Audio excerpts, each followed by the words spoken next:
buenas tardes a todos os que estão conectados através do satélite Amazonas. Muito boa tarde a todos que estão conectados através do satélite Amazonas e o satélite Intelsat 8 e também pela internet nos diferentes países. Hoje, sexta-feira, 25 de outubro deste ano 2024. Uma saudação muito especial ao missionário Miguel Bermudes Marim, lá onde se encontra, e a todos os ministros, irmãos e irmãs que estão com ele ali.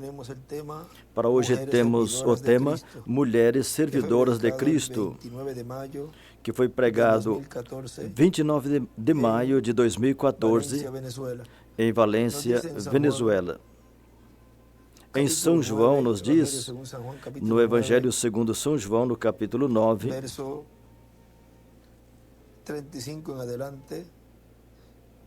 versículo 35 em diante. Luego de Jesús sanar a um ciego de nascimento. Isso foi depois que Jesus curou uma pessoa que era cega de nascença, o qual expulsaram, depois de testificar o que Jesus tinha feito, o expulsaram. Vejam, versículo 35. Ouvindo Jesus que o tinha expulsado, encontrando-o, lhe perguntou: Crês tu no Filho do Homem? Ele respondeu e disse: Quem é, Senhor, para que eu nele creia? E Jesus lhe disse: Já o tens visto, e é o que fala contigo. Então ele afirmou: Creio, Senhor, e o adorou. Prosseguiu Jesus: Eu vim a este mundo para juízo, a fim de que os que não veem vejam e os que veem se tornem cegos. Alguns dentre os fariseus que estavam perto dele perguntaram-lhe: Acaso também nós somos cegos? Respondeu-lhes Jesus: Se fosseis cegos, não teríeis pecado algum, mas porque agora dizeis nós vemos, o pecado permanece em vós. Podem assentar, por favor. Na mensagem Esquadrinhando as Escrituras, o Dr. William Souto Santiago diz que foi pregado 29 de dezembro de 1985 em São Felipe, Venezuela. Nosso irmão William disse assim: o que um ser humano pode conhecer no tempo que vive é o que Deus está fazendo nesse tempo, porque é de benefício para a pessoa que possa entender, mas isso mesmo se torna juízo para aqueles que não podem entender e desprezam, sem saber que estão rejeitando a vida eterna, que estão rejeitando o que Deus tem para benefício do ser humano. Assim sempre foi assim também será nesse tempo. O que Deus tenha para esse tempo é o que lhes trará as grandes bênçãos que Deus prometeu aos seres humanos, mas também será o que trará os juízos divinos que Deus assinalou nas Escrituras para aqueles que não possam entender e receber. Porque sempre vem a bênção e a maldição. Por isso ele disse: Eu ponho diante de vós a bênção e a maldição, a vida e a morte. E aí ele disse: Escolha, pois, a vida para que viva tu e tua descendência. Essa mesma escritura diz assim, vamos procurá-la para tê-la aqui também. Em Deuteronômio, em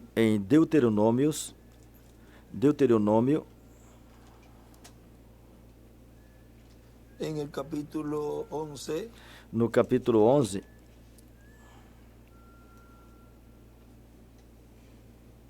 diz, verso 26, no versículo 26, Eis que hoje eu ponho diante de vós a bênção e a maldição. A bênção quando verdes os mandamentos do Senhor vosso Deus, que hoje vos mando. Porém a maldição, se não ouvirdes os mandamentos do Senhor vosso Deus, e vos desviardes do caminho que hoje vos ordeno para seguirdes outros deuses que não conhecestes. Vamos ver outro lugar aqui que fala, escolha a vida para que vivas.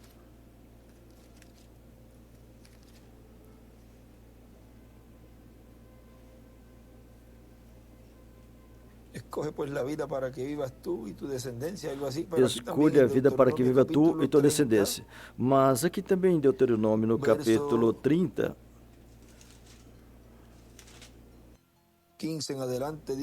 versículo 15 em diante, diz: Vês aqui hoje te tenho proposto a vida, o bem, a morte e o mal. A vida e o bem, a morte e o mal.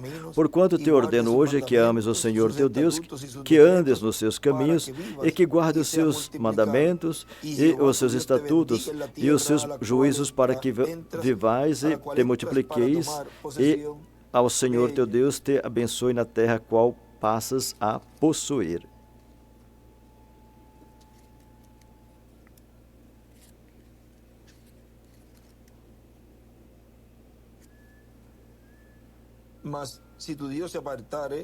Porém, se o teu coração se desviar e não quiseres dar ouvidos e fores seduzido para te inclinares a outros deuses e os servires, então eu te denuncio hoje que certamente perecereis. Não prolongarás os dias na terra a que vais passando o Jordão, para que entrais nela e a possuais. Os céus e a terra hoje chamo contra ti, que te tenho proposto a vida e a morte, a bênção e a maldição. Escolha, pois, a vida para que vivas tu e a tua descendência. Amado ao Senhor teu Deus, dando ouvidos à sua voz, e te achegando a Ele, pois Ele é a tua vida e a longura dos teus dias, para que fiques na terra, que o Senhor jurou a teus pais, a Abraão, a Isaque e a Jacó, que lhes havia de dar. Vejam, nosso irmão William continua dizendo aqui: por isso ele disse: eu ponho diante de vós a maldição, a bênção e a maldição, a vida e a morte, e isso é desta forma. E você e eu não podemos fazer nada para que seja de outra forma, mas sim podemos fazer algo. O mais importante que possamos fazer para que seja bom para nós, para que possamos receber as bênçãos divinas e possamos receber todas as promessas que Deus fez para seus filhos, as poderemos receber crendo e recebendo o que Deus prometeu para o nosso tempo. E como Jesus disse em uma ocasião, quando perguntaram a ele: o que faremos ou o que farei para fazer a obra de Deus? Muitas pessoas pensavam que tinha que fazer tal ou tal coisa, e ele disse: é simples, que creais. Ou seja, muitas pessoas dizem: não, fazer a obra de Deus é fazer esse trabalho aqui e lá. Claro, isso é uma das coisas que sempre tem que fazer no programa que Deus tem em cada era e em cada dispensação, através desse mensageiro que Deus levanta, que a primeira coisa que tem que fazer é crer no enviado e depois trabalhar nos trabalhos correspondentes a esse enviado que vem trazendo essa mensagem, o cumprimento das profecias. E esse mensageiro tem um trabalho para realizar. Então Deus, com esse grupo que é chamado e juntado com essa mensagem, trazida por esse mensageiro, trabalha braço a braço com esse instrumento. Mas primeiro eles têm que crer nesse instrumento. E depois, então, faz os trabalhos que correspondem a esse tempo.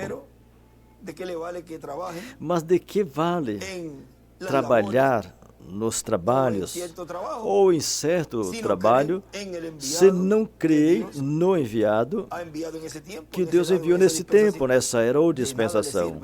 Não serve de nada fazer os trabalhos, realizar os trabalhos. E não podem falar: não, eu fiz tal trabalho, tal trabalho e tal trabalho. Se não crê no mensageiro que Deus enviou para esse tempo, no qual a pessoa está vivendo, não lhe serve de nada. Agora aqui ele nos dá um ensinamento muito grande, porque o primeiro que a pessoa tem que fazer é crer no enviado. Muitas pessoas pensavam que tinha que fazer tal e tal coisa. E ele disse a eles, é simples, que creais. Mas as pessoas poderiam dizer, eu creio no que Moisés disse, eu creio na Bíblia. Eu creio que é pregado na minha igreja, na sinagoga a qual eu assisto.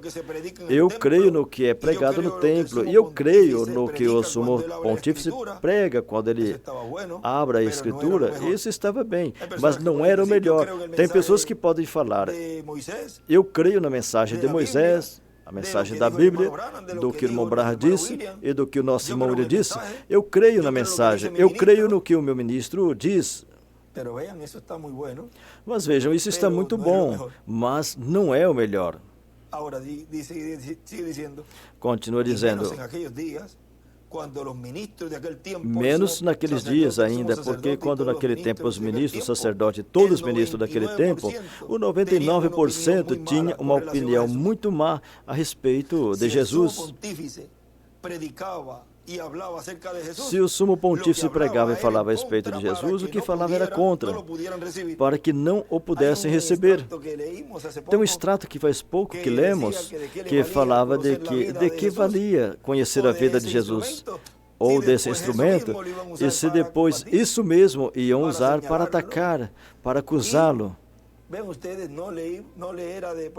E vocês vejam, não lhes foi de proveito ter um conhecimento da vida de Jesus, se depois isso mesmo iam usar contra. Agora aqui fala, o sumo pontífice pregasse ou falasse a respeito de Jesus, o que falava era contra, para que não o recebessem.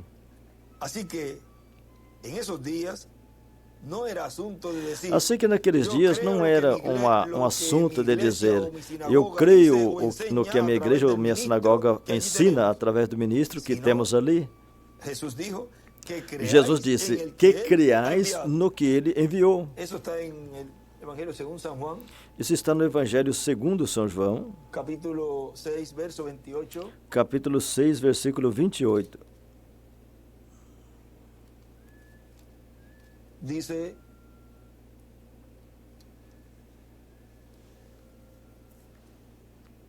São João capítulo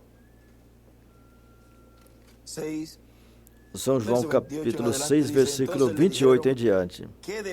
Dirigiram-se, pois, a ele, perguntando, que faremos para realizar as obras de Deus? Respondeu-lhe Jesus, a obra de Deus é esta, que creais naquele que por ele foi enviado. Essa é a obra que primeiro tinham que realizar, e depois as demais coisas viriam por acréscimo. As demais coisas eram as obras que estariam realizando, ou seja, estar braço a braço com Jesus em seu ministério. E assim é nesse tempo também. Agora, continua dizendo, depois de João Batista terminar o seu ensinamento de 6 meses, a outra pessoa capacitada e divinamente ordenada para ensinar os seres humanos tinha um nome. Não era Caifás, mesmo que Caifás era o sumo sacerdote. Era um homem que não tinha estudado nas universidades e nem nos institutos nem seminários teológicos daquele tempo para ensinar as pessoas daquele tempo a religião. Mas era um homem que em uma ocasião tinha dito, eu desci do céu e ninguém subiu ao céu senão que desceu do céu, o Filho do Homem que está no céu, e mesmo que estava na terra. Nessa mensagem que vamos ouvir hoje, ele leu um extrato do livro das Eras, da página 80 e 81, mas vamos ler somente o último parágrafo que está na página 81.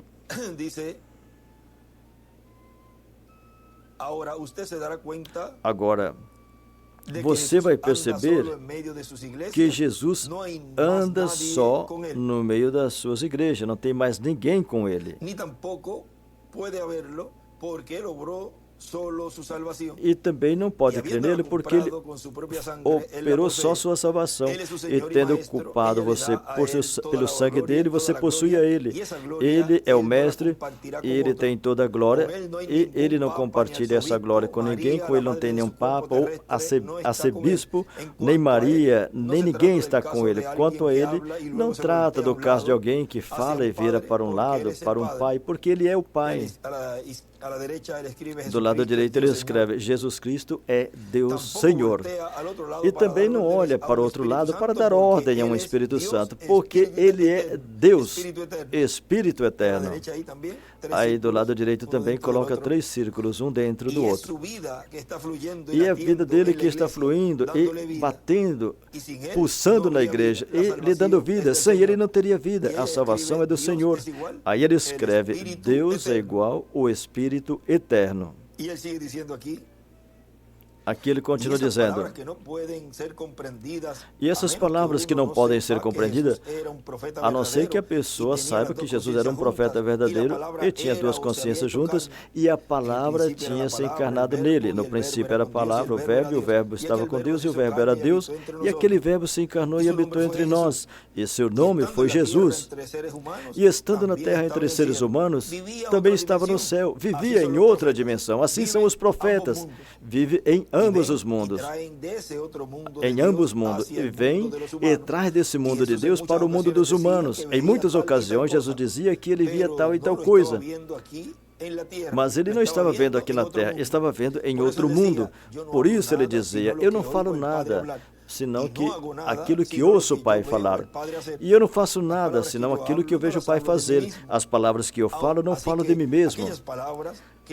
Assim que aquelas palavras que ele falava eram de outro mundo. Por isso eram tão estranhas para os seres humanos, porque não era a forma comum de falar dos ministros daquele tempo, que sempre estava dizendo às pessoas: Deus fará, Deus vai fazer tal coisa, Deus vai fazer tal e tal coisa. Mas nunca podia dizer para as pessoas: Deus está fazendo tal e tal coisa conforme as Escrituras.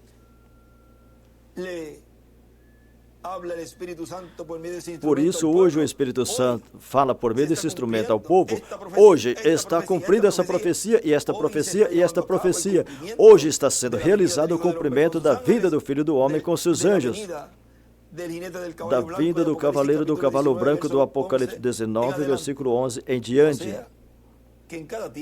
Ou seja, que em cada tempo, cada mensageiro podia falar dessa forma. Hoje se cumpriu essa Escritura. A Escritura de enviar esse mensageiro para fazer a obra em cada era e em cada dispensação. Examinemos as Escrituras para que vejamos o que Deus está fazendo. Essa era a diferença. E o que o ser humano necessita saber é o que Deus está fazendo no tempo que ele está vivendo. Por isso, tem que examinar as Escrituras para ver quais são as Escrituras que correspondem ao tempo que a pessoa vive. Do que falamos ontem na saudaçãozinha que enviamos ao Chile, diz: de que vale a pessoa conhecer as Escrituras que cumpriram milhares de anos atrás e não saber as que estão cumprindo no tempo que a pessoa vive? Quando a pessoa não conhece as Escrituras que correspondem ao tempo que a pessoa vive, não conhece as promessas que Deus fez para o tempo que vive, é um analfabeto espiritual, é a pessoa mais ignorante que existe nessa terra. Então vejam, quem são os verdadeiros ignorantes, analfabetos, neste planeta Terra, mesmo que tenha ido nas universidades, melhores universidades desta Terra. No tempo de Jesus estudavam bastante. Os grandes ministros daquele tempo tinham estudado bastante. Ele diz: de que adianta a pessoa estudar um montão e saber um montão de coisas de sociologia, muita filosofia, e muitas coisas de autoestima, de motivação e assim por diante, se são uns analfabetos espiritual. De que adianta ter esse conhecimento universitário se não conhece as profecias que correspondem para o tempo que vive? São uns analfabeto espiritual, os mais ignorantes deste planeta Terra. o que Deus estava fazendo naquele dia, aqueles ignorantes intelectualmente conhecia, os quais estavam servindo ao Senhor Jesus. E quando Jesus perguntou, quem os homens dizem que é o Filho do Homem? Começaram a falar, alguns falam que tu és algum dos profetas que ressuscitou, que és João Batista. Portanto, não sabia que Jesus era o Messias, era o Filho do Homem se manifestando para cumprir as promessas messiânicas para aquele tempo. Mas quando pergunta aos seus seguidores, o menos inteligente provavelmente, o que menos tinha estudado, um pescador. Como eu vi isso em todo esse percorrido, pessoas camponesas, pessoas simples, pessoas que não teve a oportunidade de estudar bem, e talvez nem conhece muito e não sabe escrever, e através de outro irmão escreveu para mim dizendo, eu não sei escrever, eu não pude ir na escola, eu não pude aprender a ler e escrever, mas uma coisa sim eu sei, que tu és o cumprimento do que Deus prometeu para esse tempo. Tu és aquele que eu estava esperando, viram? Então, se torna uma pessoa inteligentíssima, comparado com os estudiosos das universidades, que não puderam compreender ou não entendeu o cumprimento das profecias para esse tempo final. Não adiantou nada. Tanto estudo se não puderam reconhecer o programa divino correspondente a esse tempo. Quando Jesus perguntou, e vocês, quem vocês dizem que é o Filho do Homem? Para vocês, quem é o Filho do Homem? Quem vocês dizem que é o Filho do Homem? O mais ignorante aparentemente disse, tu és o Cristo, o Filho do Deus vivente. Agora vejam, é como essa escritura que lemos. Essa escritura que lemos no início. Vamos ler no versículo 9, capítulo 9, versículo 1. Vamos ler essa porção que não lemos no início, mas vamos lê-la para que vejamos ali.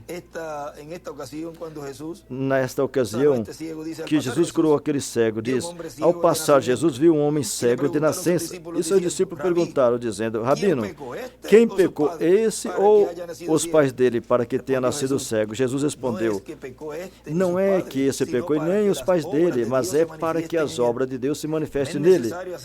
Me é necessário fazer as obras do que me enviou, enquanto o dia dura. Vem a noite, quando ninguém poderá trabalhar. E enquanto estou no mundo, sou luz do mundo. Dizendo isso, cuspiu na terra, fez lama com a saliva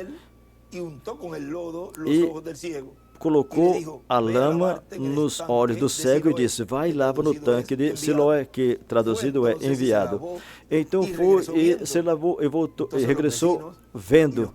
Então os vizinhos e os que antes conhecia que era cego diziam, não é esse o que estava sentado mendigando? E uns falavam, é ele. E outros falavam, parece com ele. E ele disse, sou eu. Ele disse, não, sou eu mesmo, eu estou vendo. Sou eu.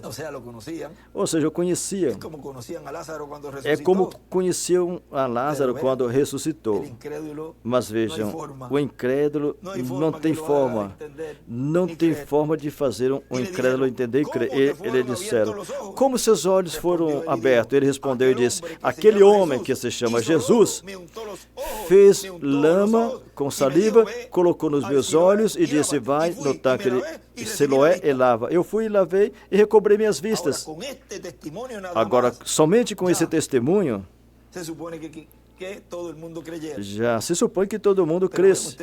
Mas vocês vejam, assim é no campo espiritual. Tem pessoas que falam para a outra, olha, eu estava cego espiritualmente e agora estou vendo o que eu não via antes e estou compreendendo tudo que Deus prometeu, que em uma grande capa catedral estaria sendo dado o ensinamento que estaria dando a fé do rapto. Antes eu era cego e agora estou vendo. com isso é suficiente para que as demais pessoas se pusessem a examinar, ou essa pessoa se pusesse a examinar e dissesse, olha, se ele disse que os olhos espiritual dele foi aberto e eu não estou vendo isso, eu quero ver isso também. Eu estou cego falando espiritualmente. E eu também quero que Deus abra os meus olhos espirituais, porque esse é o maior milagre que Deus pode fazer, abrir os olhos espirituais de uma pessoa. Então lhe disseram, onde ele está? Ele disse, não sei. E o levaram perante os fariseus, aquele que tinha sido cego. E era dia de sábado, quando Jesus fez a lama, ele abriu os olhos. Então os fariseus perguntaram a ele novamente de como ele tinha recobrado a vista. E ele disse, colocou lama nos meus olhos e eu lavei e vejo. Já era a segunda vez.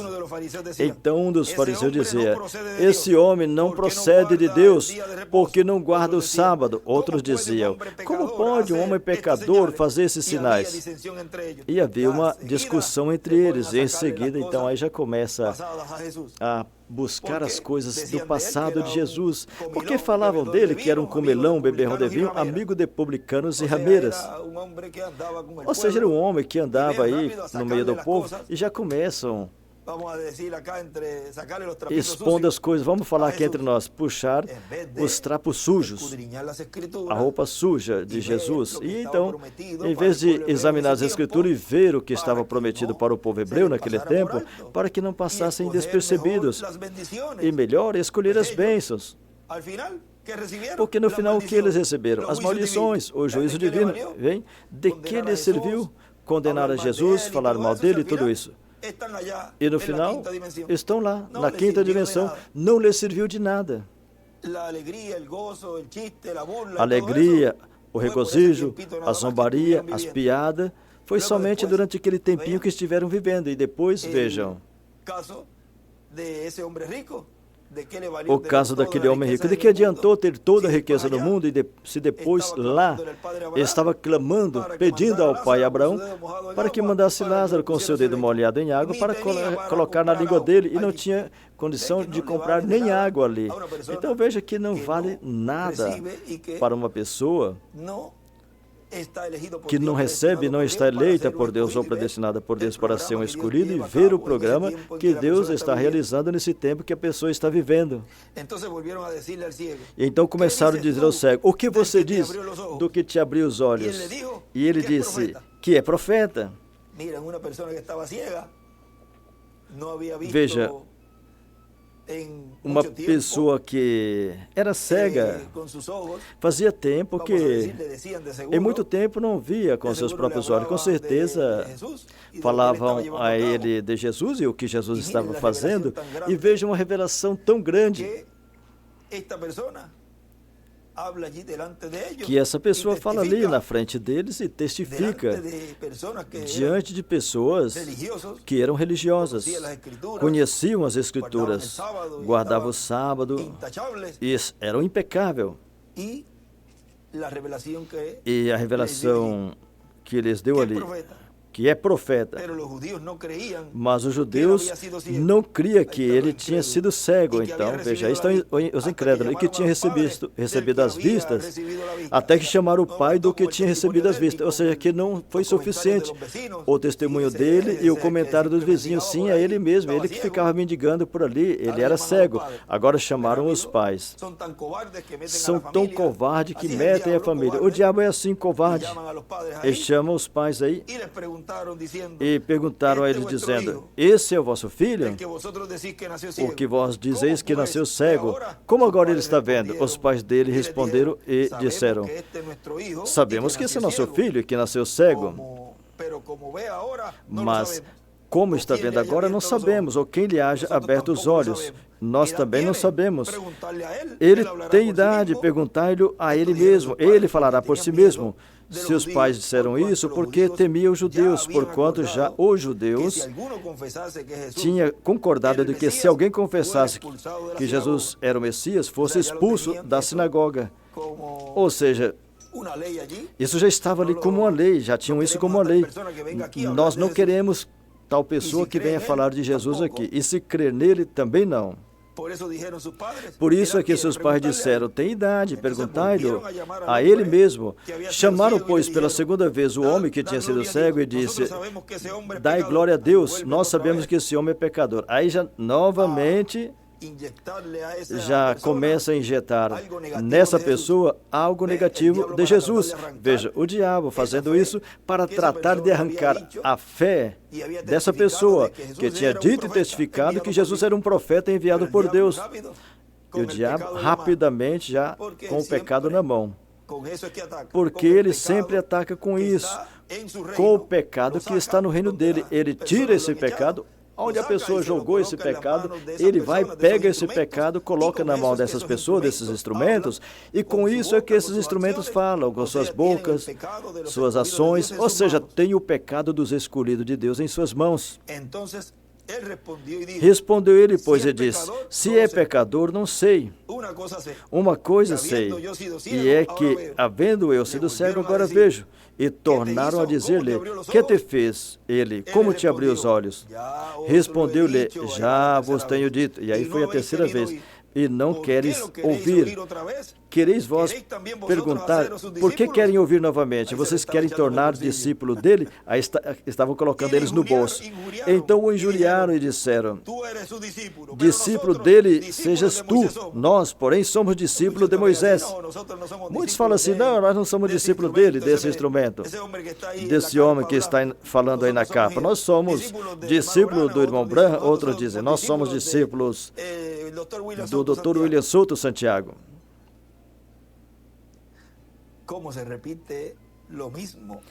Como repete a mesma coisa nesse tempo final. Nós sabemos que Deus falou a Moisés, mas este não sabemos de onde é. Assim mesmo dizem, é porque desse aí a Bíblia não diz nada, nem aqui nem lá. Não viram, porque não tem a revelação do alto, tão simples assim. E o sétimo selo, ninguém o conhecia, era um segredo completamente. Essa revelação viria direto à alma de cada escolhido, de cada predestinado de Deus, eleito por Deus, que amariam sua vinda, os quais o receberiam e os quais serão transformados. Os que nesse tempo não recebam a vinda do Filho do Homem com seus anjos, não se vista, porque não vão para a ceia das bodas do Cordeiro. Para lá vão somente os que recebem o sétimo selo, o cumprimento da vinda do Senhor. Tão simples assim. O homem respondeu e disse a eles, pois isto é maravilhoso, que vós não saibais de onde seja, e a mim me abriu os olhos. E sabemos que Deus não ouve os pecadores, mas se alguém é temente a Deus e faz a sua vontade, a esse ele ouve. Vejam que palavras tão profundas esse homem estava falando aqui. Desde o princípio do mundo, nunca se ouviu alguém falar de alguém que abriu os olhos de alguém que era cego de nascença. Se este não fosse de Deus, não poderia fazer. Responderam eles e disseram-lhe, tu nasceste em pecado e a nós ensina, e o expulsaram. A mesma palavra que ele falou os corroeu por dentro e tornaram eles tão brabos que o expulsaram. Em vez de sentar, examinar as Escrituras e ver o que Deus tinha prometido e ver que isso que estava sendo realizado ali era uma das obras que o Messias faria quando estivesse no meio do povo hebreu. Agora, nosso irmão ele continua dizendo aqui, mas talvez não sabia muito de teologia, ou não sabia nada de teologia, nem de termos teológicos, mas sabia o maior que se podia saber naqueles dias, e era saber quem era o homem que estava cumprindo as promessas divinas para aquele tempo, e quem era o homem ao qual tinha que escutar, o qual tinha um ensinamento divino para aqueles dias, relacionado à palavra de Deus. E quem era aquele no qual tinham que crer? Outros diziam, eu creio no sumo pontífice. O que ele fala, isso é o que eu creio. Outro poderia dizer, eu creio no ministro que está encarregado da sinagoga, a qual eu assisto. E isso era fidelidade a uma igreja, a uma sinagoga. Mas quando chega o momento que Deus cumpre o que Ele prometeu para o tempo que a pessoa vive, você está chamado a crer no que Deus está fazendo,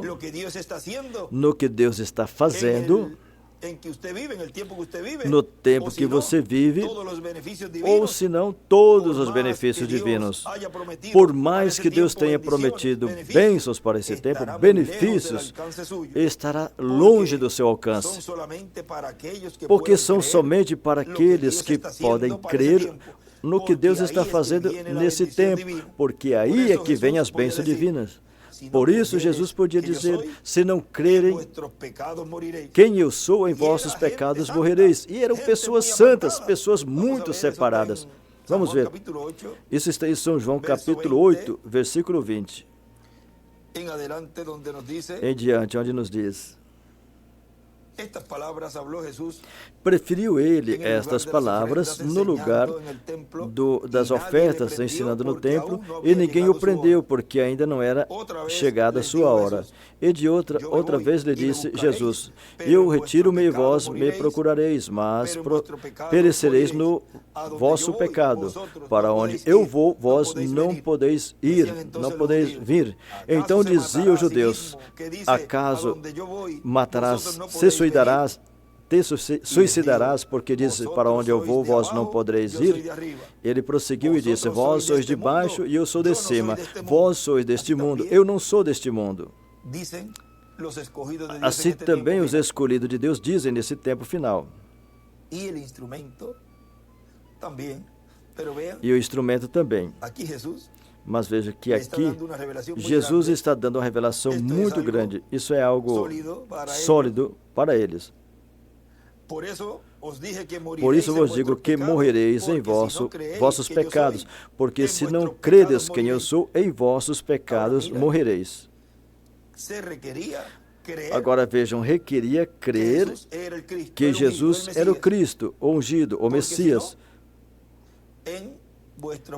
porque senão em vossos pecados morreriam. E assim aconteceu. E nesse tempo final é a mesma coisa. Se vocês não creem quem eu sou, em vossos pecados morrereis. Porque nesse tempo final, Deus, através dos ministérios de Moisés e Elias, está estendendo a misericórdia pela última vez. Então disseram, quem és tu? Jesus disse-lhes, o que desde o princípio vos tenho dito, muitas coisas tenho para vos dizer e julgar a respeito de vós. Mas o que me enviou é verdadeiro, e o que dele tenho ouvido, isto falo ao mundo. Mas não compreenderam que lhes falara do Pai. Disse, pois, Jesus, quando tenha levantado o Filho do Homem, então conhecereis quem eu sou e que não faço nada de mim mesmo, mas conforme o Pai me ensinou, assim falo. Aquele que me enviou está comigo, e está comigo também, e com todos escolhidos também. O Pai não me deixou só, porque eu sempre faço o que agrada a Ele. Ele disse ali, quando hayáis Ele disse ali, quando o Filho do Homem tenha se levantado, então conhecereis quem eu sou. Veja, no livro Os Selos, da 369 até a 370,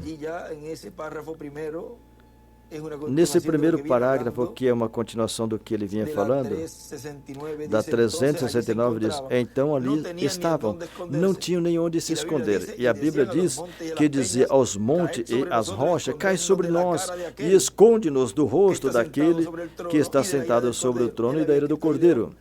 Aí ele tinha escrito, leão. Então aí já percebem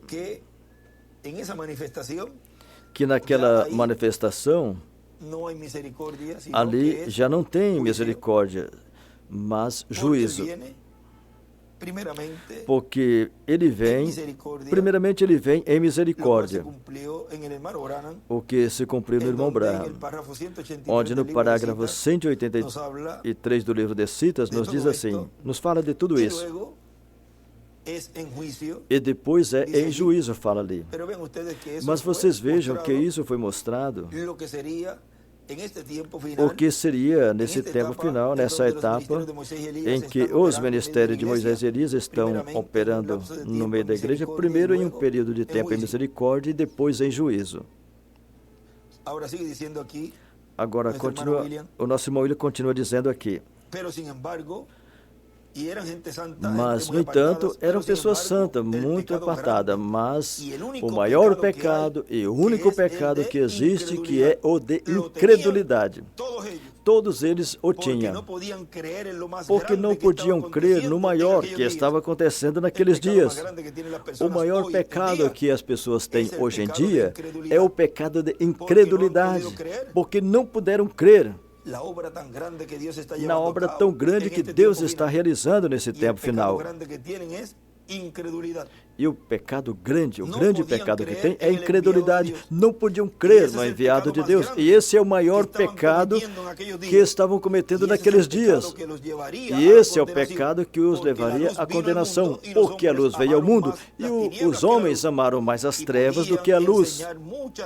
E podiam ensinar muitas religiões naquele tempo, mas a religião não salva ninguém, não leva nenhuma pessoa para o céu.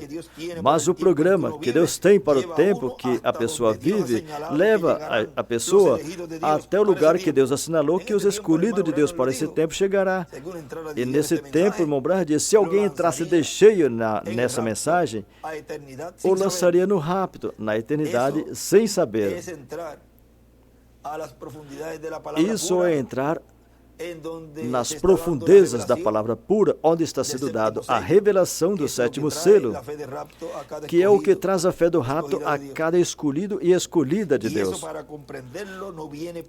E para compreender isso, não vem por sabedoria humana. Por isso, quando Pedro disse, tu és o Cristo, o Filho do Deus vivente, ou seja, o mensageiro ou ungido para esse tempo, o Messias, Jesus disse a ele, bem-aventurado és Simão, filho de Jonas, porque não foi carne nem sangue que te revelou, mas meu Pai que está no céu. Uma revelação de outro mundo, de outra dimensão, estava sendo manifestada para aqueles que estavam seguindo a Jesus. Eram eles os que entendiam e compreendiam e criam que Jesus era o cumprimento da promessa messiânica para aquele tempo. E eles, sendo os que criam nesta forma, eles eram os bem-aventurados.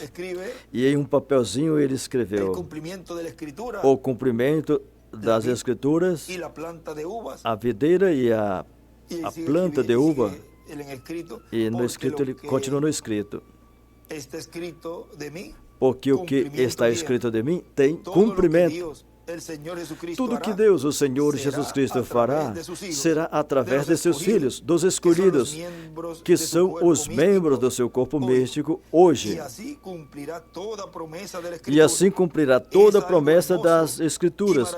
É algo famoso e maravilhoso ver as Escrituras cumprindo através de nós. E com certeza ali, Pedro estava maravilhado, alegre, regozijado, contente de que neles as Escrituras estavam se cumprindo também. E os escolhidos de Deus nesse tempo, a igreja noiva, também. É algo formoso e maravilhoso para nós poder ver o cumprimento das Escrituras e ser parte do cumprimento dessas Escrituras. A bem-aventurança sempre está em crer o que Deus tem para o tempo que a pessoa vive. Continuo lendo na mensagem. Por isso é necessário sempre estar examinando as Escrituras. Por isso Jesus disse, examinai as Escrituras, porque são elas que testificam de mim. Sempre que Deus envia um mensageiro, a Escritura estará dando testemunho desse mensageiro que Deus tinha prometido enviar. Agora vimos a importância de examinar, esquadrinhar as Escrituras. Mulheres servidoras de Cristo é o tema que temos para hoje. Mas é um tema que contém muitas coisas importantes para todos, homens, crianças, adultos e todos. Aqui ele intitulou assim, Mulheres Servidoras de Cristo. Assim que vamos ficar em pé e vamos deixar assim imediatamente conosco ao nosso precioso irmão e amigo, Dr. William Soto Santiago.